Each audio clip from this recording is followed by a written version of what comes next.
আমার বাসায় যেহেতু গ্যাস নাই, আমার তো কোনো কিছু করে আসলে খেতে হবে, কি আর করার। এটার মধ্যে আসলে মাছ ভাজা হবে নাকি আমি জানি না, তারপরেও আমি ভয়ে ভয়ে ভাজতেছি, দেখি কেমন হয়।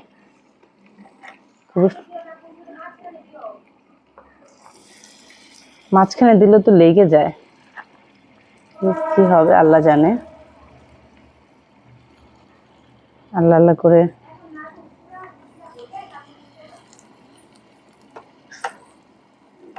একটু একটু করে করি, ভয় লাগতেছে অনেক।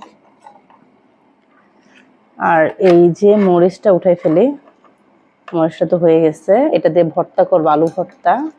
তো কোনোভাবে আর কি কাজ চলতেছে, একদম কোনোভাবে। অল্প একটু মাছ নিয়েছি ভাজি করার জন্য, কারণ বেশি নিলে তো এখানে ভাজি করাও যাবে না। তো হচ্ছে জানি না উঠানো যাবে নাকি মাছগুলি, দেখি কি হয়। এটা অবশ্যই কেমন হয় আপনাদেরকে জানাবো।